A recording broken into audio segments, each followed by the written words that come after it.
Of the internal type of problems that democracy faces. And we're in a paradoxical situation in which our societies are not particularly charmed by authoritarian regimes and the power of authoritarianism, but they're quite disillusioned with the way our democracies function. You're going to have three absolutely incredible panelists. So allow me first to start and to give the floor to the German Minister of Defense. And the very fact that the Minister of Defense is going to start the talk about the state of democracy shows is that the problem of resilience is not problem of the resilience of the states, but the resilience of societies. Please, Minister Lambrecht.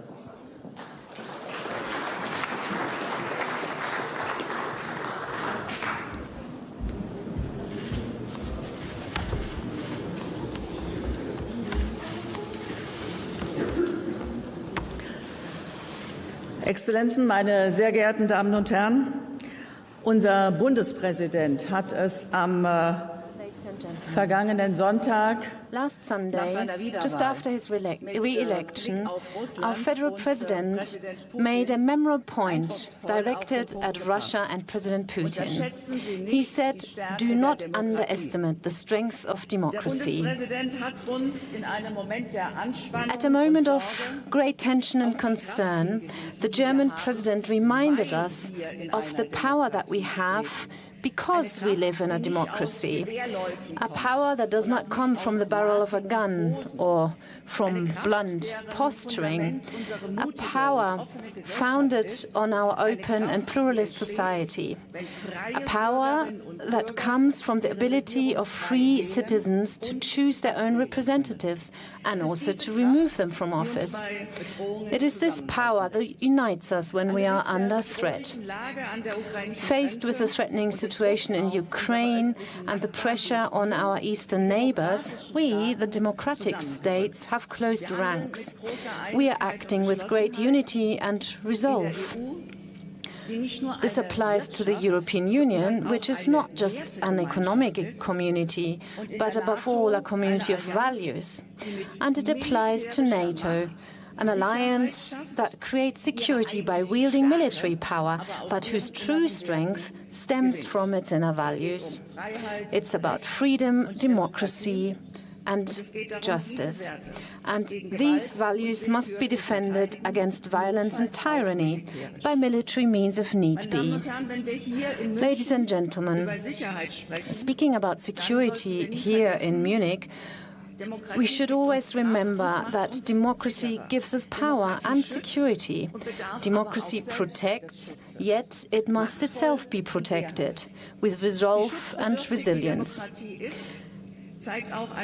Recent figures prove that democracy is in need of protection. According to analysts from the Economist newspaper, only 6.4% of all people on this planet live in a full-fledged democracy. Compare that to 37% who live under authoritarian rule. In this study, Germany is among the 21 countries who live in a full democracy. And of course that makes us proud. But much more important is that it reminds us of our own strength. And it reminds us of the responsibility we bear as Democrats. We need to be able to do more than just defend ourselves. We also need to help others who are striving for freedom, self-determination and democracy. Germany, as a member of NATO, is committed to both, to defending itself and to helping others. The many deployments abroad that we carry out with our partners are impressive evidence of this. We Germans are all too aware of the fragility of freedom, justice and peace, not only out there in the world, but only here at home. For this reason, we have fortified our armed forces against the enemies of democracy by providing them with a clear set of values based on a concept of soldiers who not only fight and defend the freedom of their fellow citizens, but who are free citizens themselves. And I am determined to defend these inherent values of the Bundeswehr against all those who oppose them, against right-wing extremists and conspiracy theorists, against reactionaries and troublemakers who spread confusion and suffer from historical amnesia. The task of the Bundeswehr is to safeguard our democracy, and one of its key strengths is that it practices the values it fights for.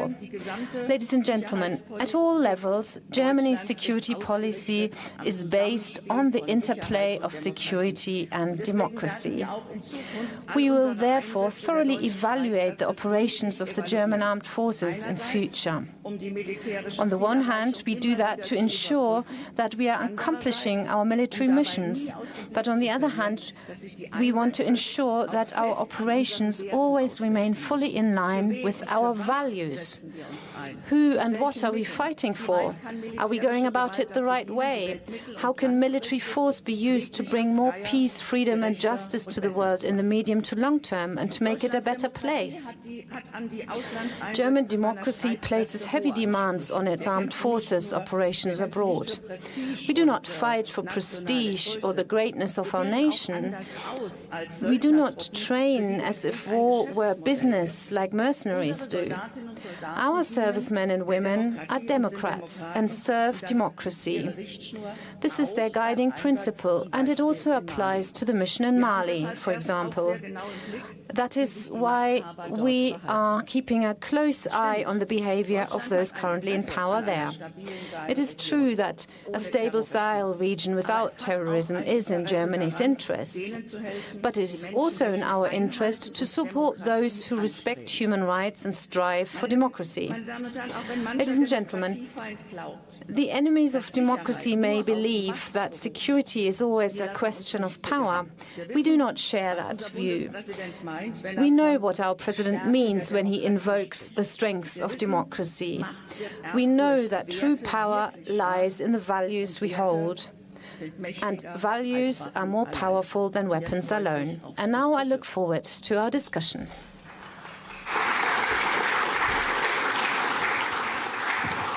Thank you very much. And the minister has two absolutely incredible persons to discuss with. And allow me to invite to the podium the Greek Prime Minister, Mr. Mitsotakis, and the Speaker of the American Congress, Nancy Pelosi.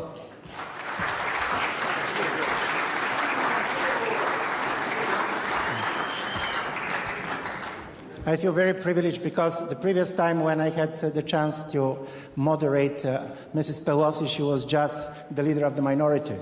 And now there was a change. But allow me to start with the question, and my question is to the Greek Prime Minister, because we have been for the last 5-6 years all the time talking about populism, the sources of populism, why people vote for these leaders. But it's much more interesting for understanding the strengths of democracy is to see the fate of the post-populist governments.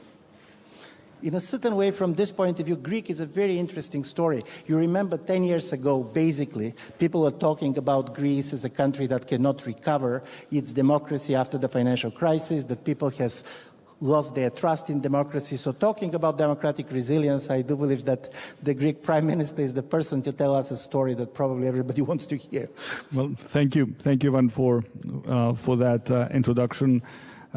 Indeed, if I take you back 11 years to 2010, Greece faced a massive financial crisis, which led to multiple bailout programs, the impoverishment of a significant segment of Greek society, an austerity imposed from abroad, and significant resentment by the Greek population, directed both against domestic elites, the domestic political class, but also against those that were considered rightly or wrongly responsible for the austerity measures that we had to endure. The result was that in 2015, we elected probably the first populist government in Europe. We were ahead of the trend at the time. It was a hard left government that actually formed a coalition with a party that was to the right of the party I represent. Interestingly enough, that sometimes when it comes to populism,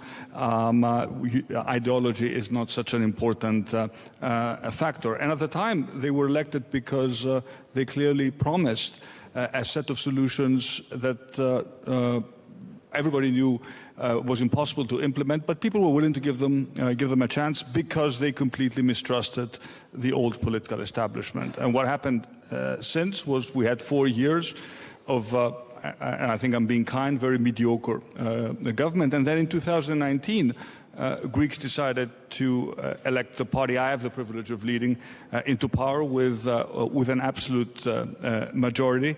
And I think the reason we reached that point was exactly because at the end of the day, our democracy and our institutions were resilient.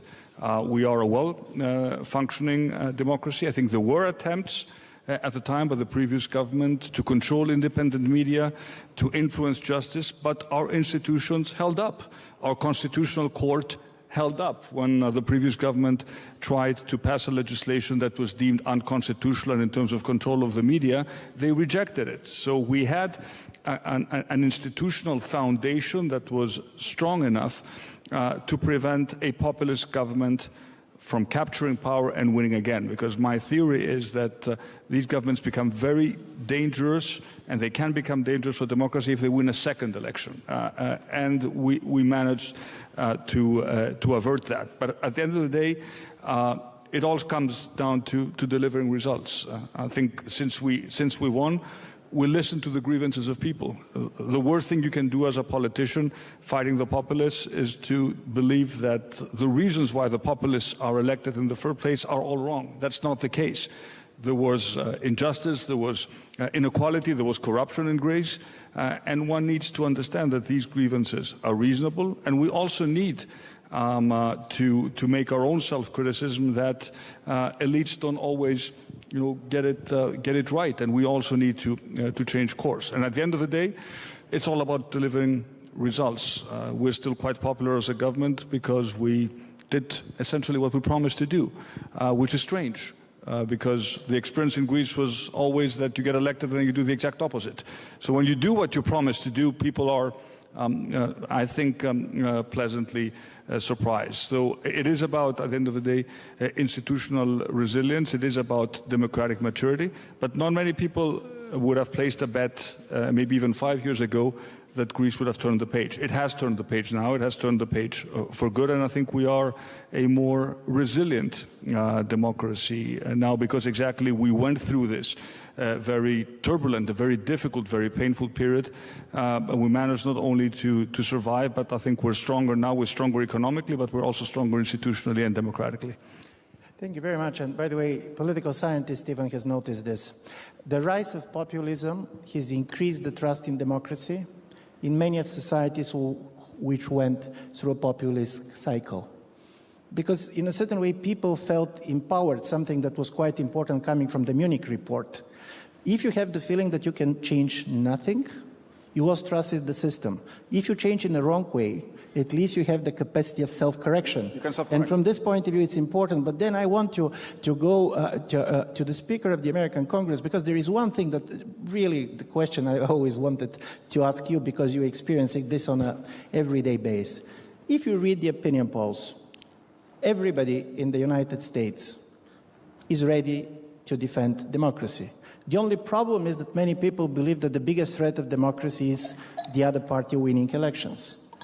So how political polarization is changing our understanding of democracy, and what is your response to a situation in which basically attack on democracy is not coming from forces which declare themselves being anti-democratic, but attack on democracy is people who basically say that what they're doing is simply defending democracy. So please. Thank you, Ivan. It's nice to be back with you again. Madam Minister, thank you for your strong and inspiring words. It's an honor to be with you.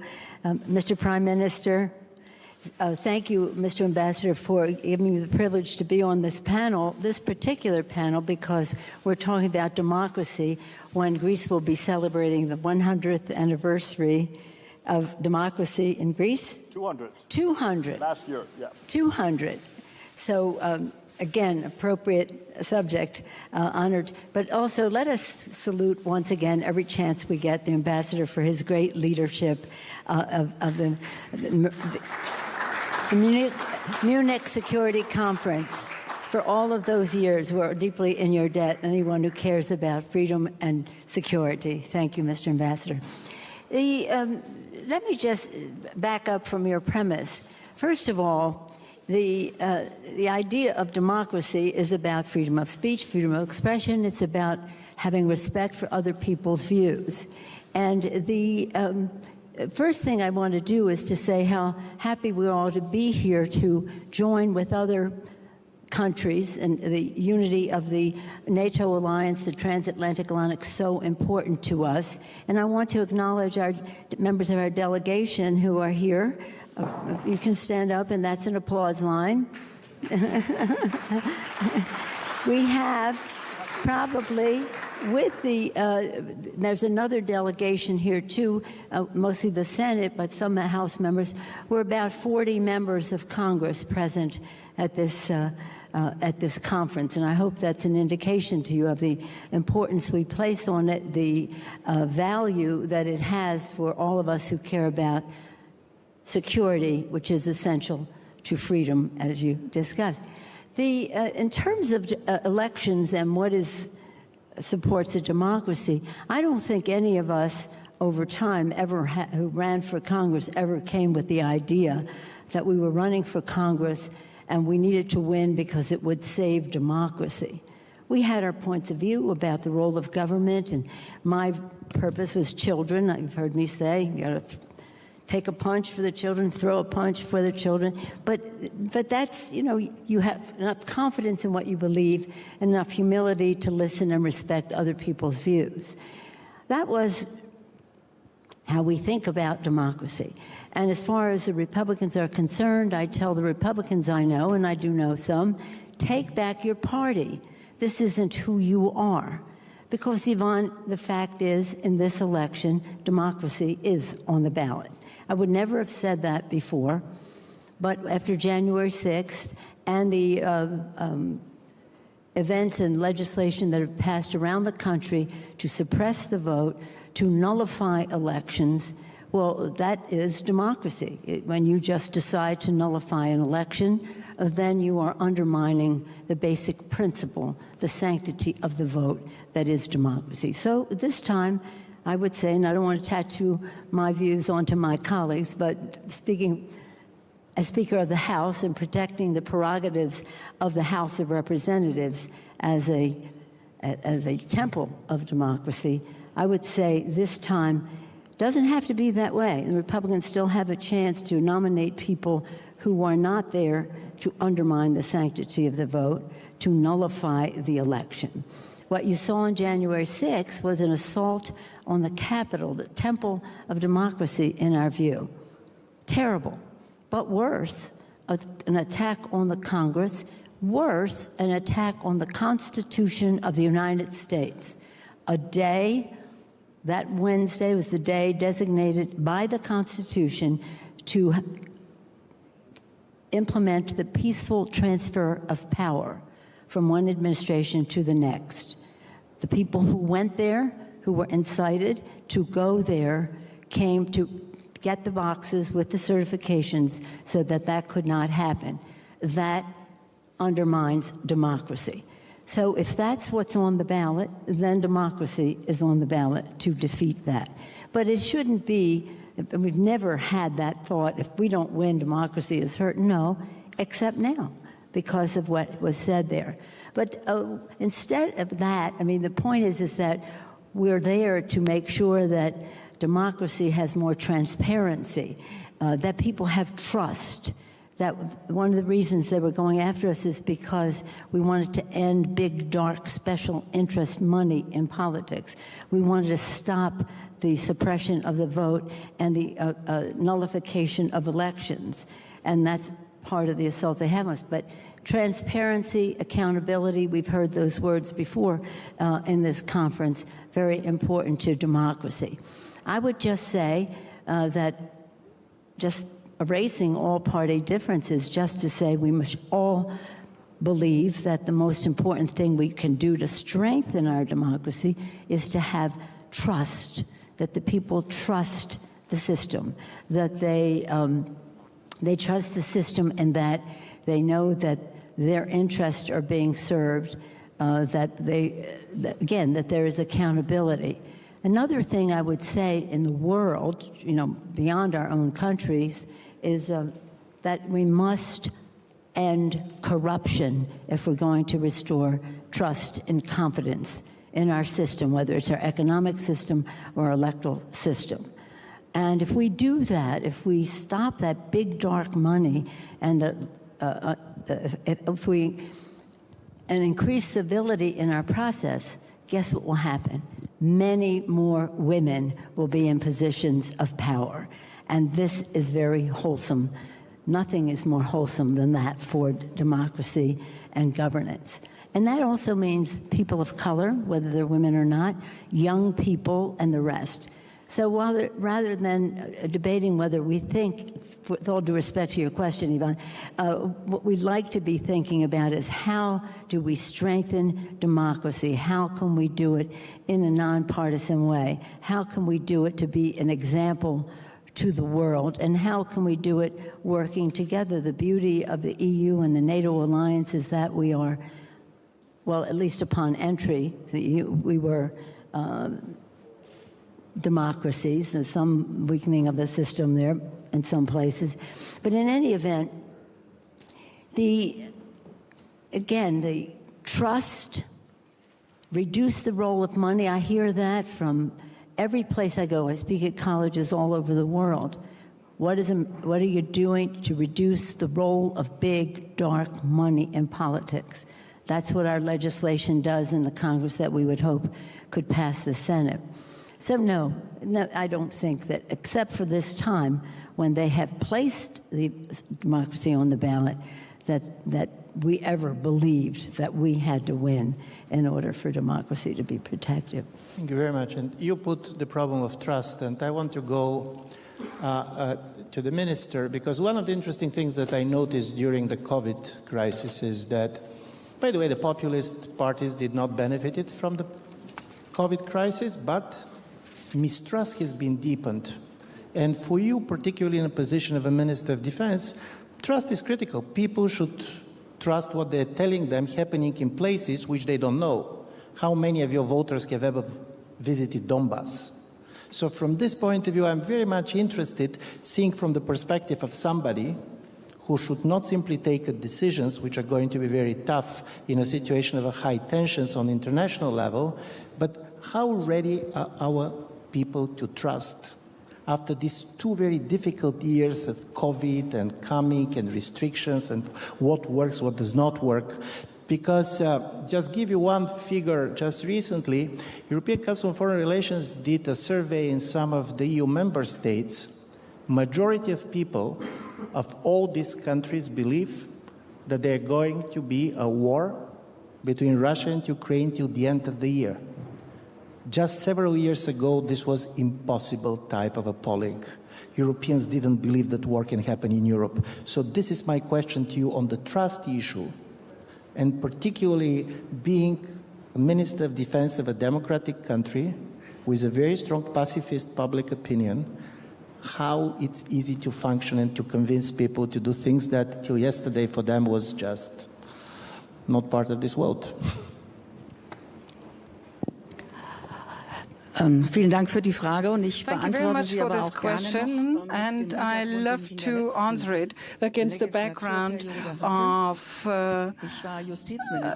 my experience that I had during my last term. I used to be minister responsible for justice back then, and during the pandemic times, it was very important and has been very important to work against fake news and make it clear what the facts are like, so that our citizens were able able to obtain information on all the developments. And after all, it was all new. I mean, every single one of us basically did not know that much about the COVID-19 pandemic. We were unprepared, surprised, and we also had to rely on the fact that the information that we obtained was also a proper foundation for political decisions. And that is why it's so important to make sure that any attacks from populists, those self-proclaimed lateral thinkers, conspiracy theorists, that these attacks are made transparent and visible to the public at large. So it's very important for us in our democracies to speak up and stand up for democracy,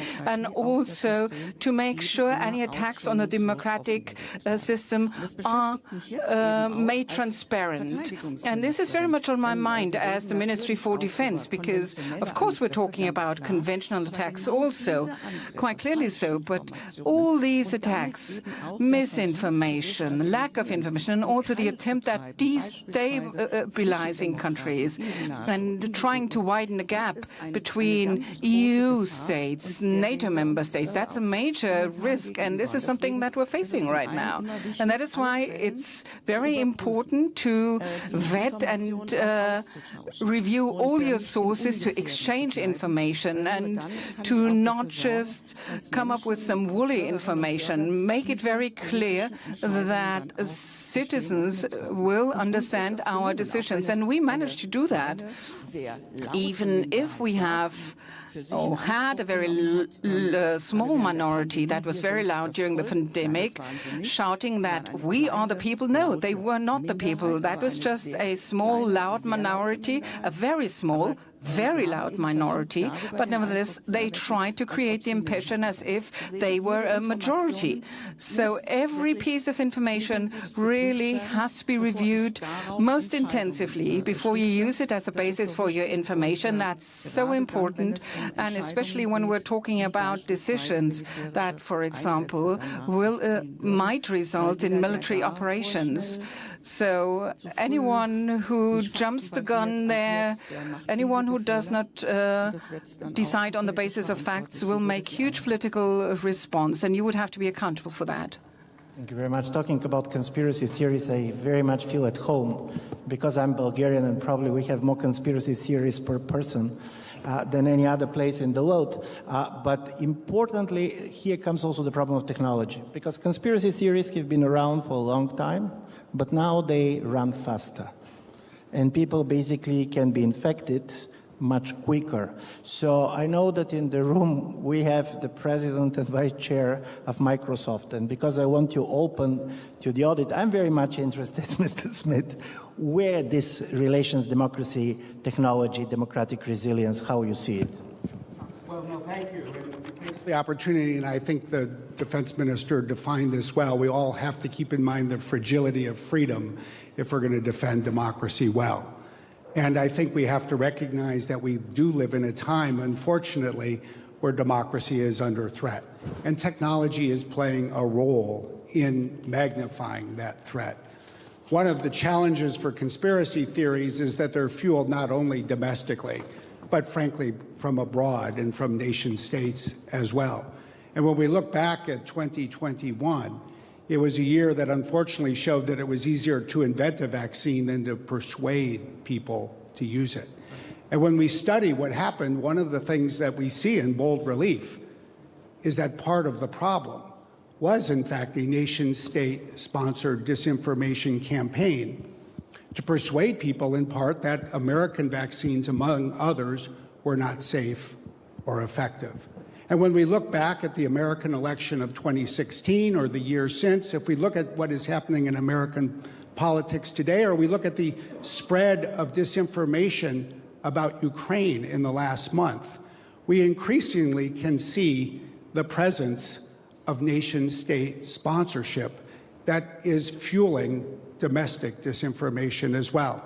In fact, at Microsoft, as we've analyzed the recent trends, we've seen in the United States alone, in the last month, over 400 million page views from documented disinformation sites, often hosted outside the United States.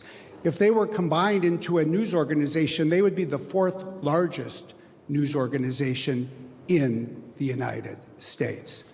And so part of what we're going to have to do to defend our democracies is work together to defend against this. Technology is fueling it, and we'll need technology to help stop it, specifically in 4 ways.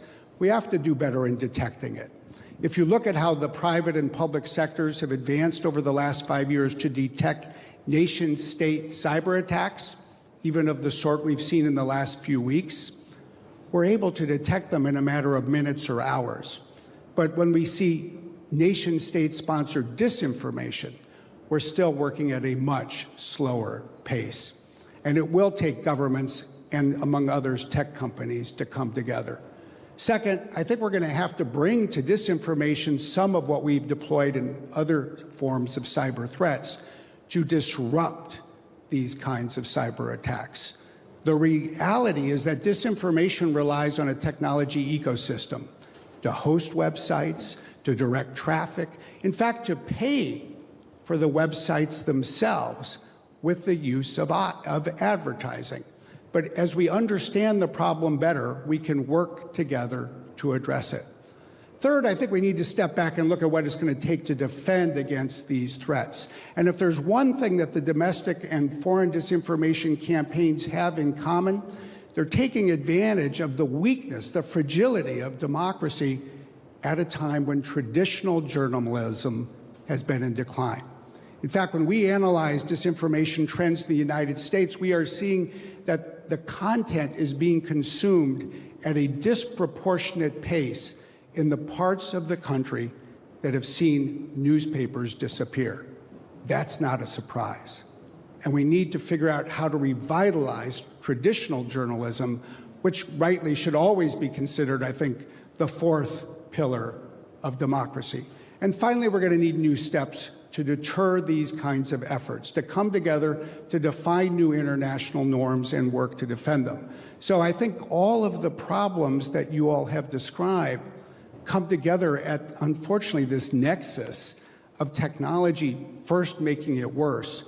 Now we have to figure out how to harness technology to fight back against it. Thank you very much. And if somebody wants to react, please, Mr. Mitsotakis.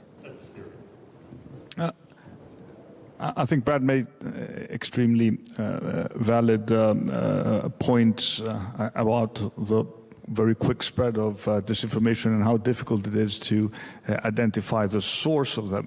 I just want to add another dimension to the connection between technology and democracy, because I'm afraid that when we talk about this topic, we almost immediately think of disinformation about social media platforms. There's another dimension and another more positive story. And taking a cue from what the speaker said about, fighting corruption and increasing transparency, technology can be invaluable in terms of simplifying the interaction between the state, citizens, and businesses. In Greece, the most successful reform, it has sort of 80% approval across parties, has been the digitization of the state and the ability to interact seamlessly without human interaction, which frequently can be a source of petty corruption. And this has increased the trust in the state, because we deliver, we respect people's time. We don't have them, come in for unnecessary bureaucratic procedures. And it is a completely different way of rewiring the way the public administration works. So let us not forget in this debate about technology and democracy, there's also another side, a very positive story. I can tell you these solutions can be implemented very quickly, relatively cheaply, and the benefit in terms of time saved for citizens, but also the benefits in terms of transparency are just huge. Yeah, thank you. You used the word fragility twice. You used it in your opening sentence, and you referenced Madam the Defense Minister's comments. And I just happen to have a quote from a Republican that says, and his name is Ronald Reagan, and he said, "Freedom is a fragile thing, and it's never more than one generation away from extinction. It is ours by way of it is not ours by way of inheritance. It must be fought for and defended constantly by each generation. So you and Ronald Reagan and I are in agreement on the fragility of it. I was surprised to see you here and to hear your question, not your question as a surprise, but to put it in the perspective of, I've read your book. Brad Smith wrote a book, Tools and Weapons, just the contrast of what social media is. And the fact is there are many good things, as the Prime Minister has said, that spring from all of that. But there's some very, very dangerous things that have sprung from companies deciding, social media platforms deciding, that their business model was more important than our democracy. The foreign money coming in, paid for by rubles, you would think they would know it's from Russia, to Facebook in the election of 2016, was a stunning intervention into our election. But all along, we've seen, whether it's about the pandemic and the rest, other misinformation out there. So as the defense minister said, you have to check it out. You have to make sure people know what is real, what the facts are. It doesn't mean you can't have a disagreement about one thing or another. That's the democratic way. But it does mean that if for-profit, these platforms are using what it could be a blessing, and in many ways can be, but is the danger that it poses, where people who are subjected to the danger. 2 million people became members of QAnon on Facebook because they gravitate toward people who think the way they do. That's the way it is on the internet. That doesn't sound like a bad thing, except if it's QAnon, and that is a bad thing. And yet they knew the danger of their algorithms, and they wouldn't stop it. So again, Congress will act, but it really is up to, and if you say this in your book, you have to have some regulation, but you have to have something coming from the industry itself, which knows probably better than any of us how to clean up its act when it comes to all of that. So it was foreign intervention into our elections. It was a defiance of science in our fighting a pandemic, whether it was mask using or vaccinations or whatever it happened to be. But this is a big challenge for us as we go forward. Again, I come back to my favorite subject, for the children. Children are greatly exposed in the social media, and it's a dangerous situation. We should all be taking more responsibility. Now, one thing we probably will look at and revise is Section 230 of the Telecommunication Code, more than you want to know on the subject about our code in the United States. But the glory of it all, the glory that it could be of people communicating in so many ways, telemedicine, distance learning, families communicating with each other, learning of so many things about the world, even as in a formal education. It's a beautiful prospect. But I advise all of you to read Brad Smith's book, Tools and Weapons. This was commercial. I didn't know it was going to be here, so this is not a setup. Thank you so much. And before going to the minister, I really want to stress something that comes both from the speaker and from Prime Minister. Because what always strikes me is when we talk about disinformation, nobody believes that he himself is a victim of disinformation. Everybody believes that disinformation, this is the reason why others do not agree with you. Even in a world in which there is no disinformation, in democracy people differ. What you say, they have different values, they have different perspective, but it's critically important to know that people are making their differences on the basis of the objective information of what is happening in the world. And from this point of view, how to fight disinformation without demonizing any difference as a result of disinformation, in my view, is also one of the important challenges. And I'm very much interested how your minister sees these relations between technology and democracy. Ich war bekannt als Justizministerin, dass ich ganz konsequent gegen Hass und Hetze und gegen Fake News consistently acting against hatred, harassment and fake news on the internet. It was important to me that the freedom of opinion be protected and that as a consequence of this there have to be clear limits, not when it comes to different opinions as long as they are based on facts. That's not an issue. But as soon as lines are crossed with regard to crimes or also definitive fake news, the state has to react. And in that context, I was often asked whether the internet was more a curse or a blessing to me. And I'd like to repeat it, it's a blessing because it contributed to a democratization of knowledge. Today, everybody in this world has access to all sources of knowledge, which is a blessing.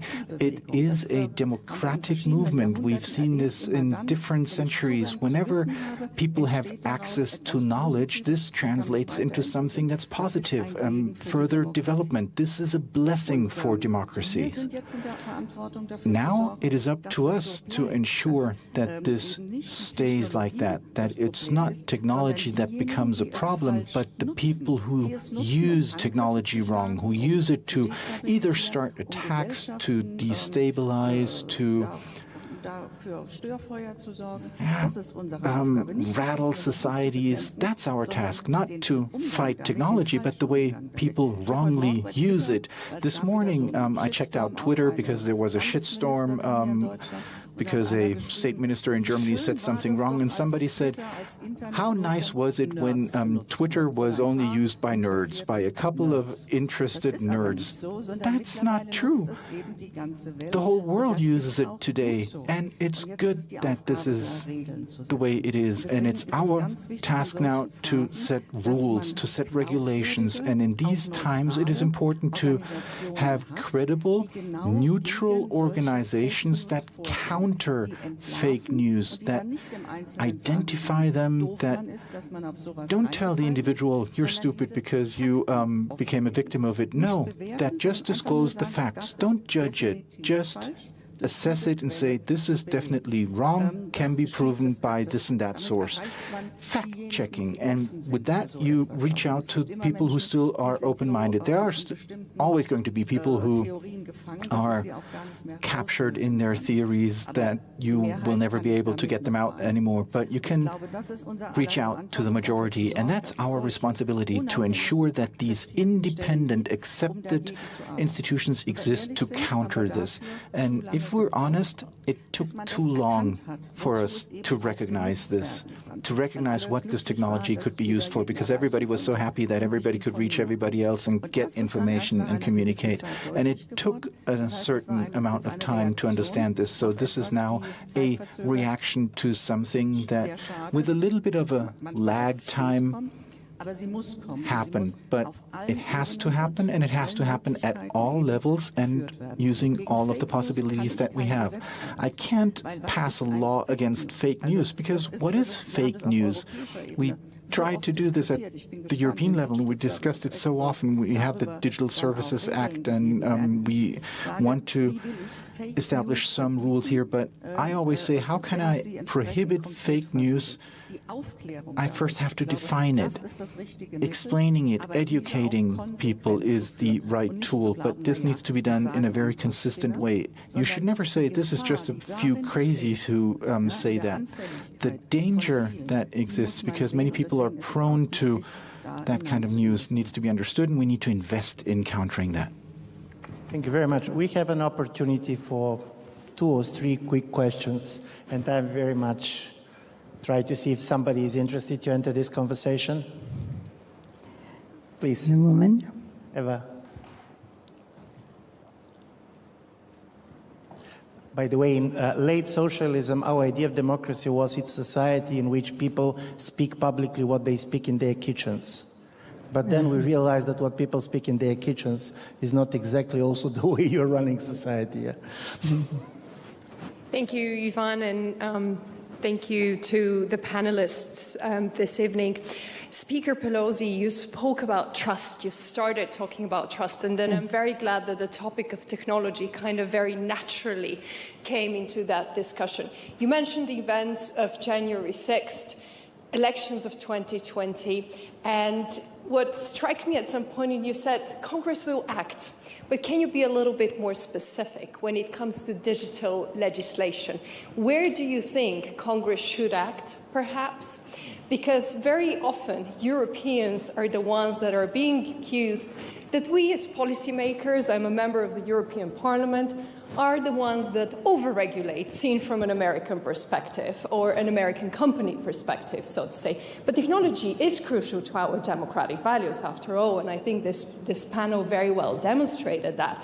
So when we speak about the future of democracy, it's linked to the development of technologies. So your views on where would Congress possibly legislate will be very important for us to hear. Thank you. Well, this is something, again, the European Union is ahead of us in privacy legislation, and that's part of one of the aspects we have to address. But before I go there, and I'm so glad that you have a woman asking a question. I was rooting for that earlier. With all due respect to you, Brad, just a couple things, and I think I hesitate to say this, but I think I must. When you say, and I completely agree with you, Madam Minister, that we shouldn't be thinking less of people because they believe something that we know not to be true. And it's really not a matter of opinion, it's a fact that you have to remember that many of the people in our country were victimized by the President of the United States. When the President of the United States says something, his words weigh, or hers to be, his words weigh a ton. So when people fall for it, it's really not as much their responsibility. It's not, well, you said this and the president said that. Most people tend to believe what the President of the United States says, at least if it's a president of their own party. So this was not just any disrespect for anybody not thinking the way we do or falling for something they shouldn't. This was about a president of the United States who, with his own words, incited an insurrection to interfere with the peaceful transfer of power. Up until that time, he was telling people they didn't have to get vaccinated, they shouldn't be wearing masks, mocking science. So anti-science and anti-governance, we don't believe in science that you should be vaccinated or have a mask, and we don't believe that government should tell us or suggest to us that that would be a good place because the president is telling us something different. So not that everybody should be absolved from believing him, but he is the president of the United States. So may you never confront that as you weigh the equities of, let's just try to convince them otherwise. If it's the president or the prime minister of your country, it's harder to do because people have a tendency to believe what they want to believe anyway.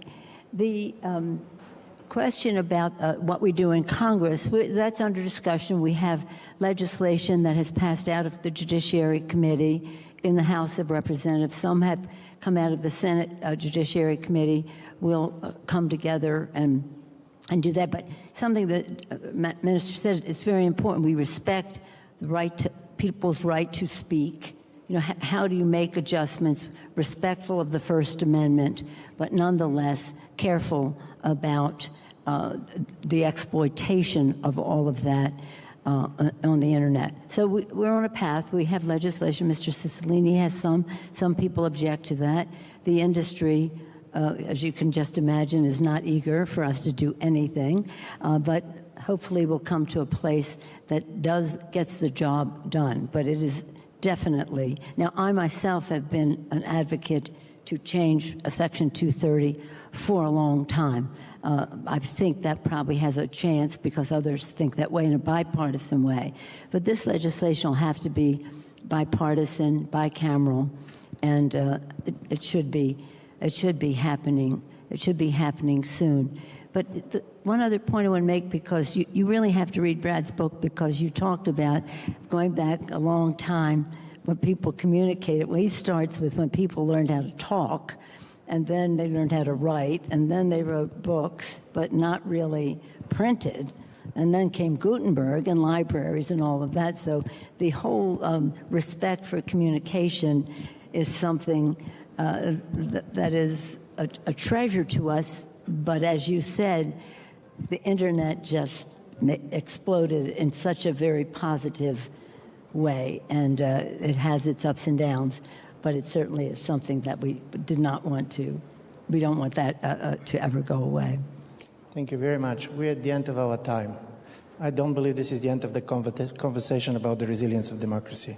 But let's, in 3 sentences, summarize what I heard from your side, and I found this very interesting. You say the most important for the German army is to understand that they're not simply defending German state, but German democracy. And starting with the president, and in my view, this is critically important.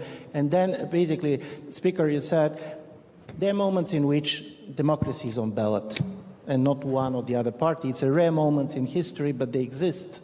And then, of course, I do believe that the most optimistic message comes from the Greek Prime Minister, who said there is life after populism, so we should enjoy it. Thank you. Even, may I just follow up on what you said? Because it is on the ballot, but that is not the purpose of the election. The election is about results for the American people, for us. We don't campaign and say democracy's on the ballot. We're talking about their kitchen table concerns. Are they going to be able to feed their families, educate their children, pay the rent, pay the utility bill, and the rest of that? It's about, I talked about trust and accountability and transparency, but it's about results. So elections are about results and what it means in people's lives. Motivation is about all of that first and foremost, but we also have a responsibility to make sure that we protect our democracy. But I don't want you to think that that's a campaign. No, the campaign is what it means at the kitchen table of American working families. And our caucus is very diverse. We take great pride in our House caucus. Over 70% women, people of color, LGBTQ. It's a beautiful sight to behold, and a variety of opinions, generational, geographic, ethnic, everything you can name, right, Barbara Lee, who's worked on all these issues. But what unifies us as a party is our values, and our value is about America's working families. So that is the message we talk about, is for the people, lower costs, bigger paychecks, cleaner government. Thank you very much. And listen, I'm sure that nobody of you doubt that on the panel you have 3 persons who know what elections are about, because they know how to win them. So thank you very much.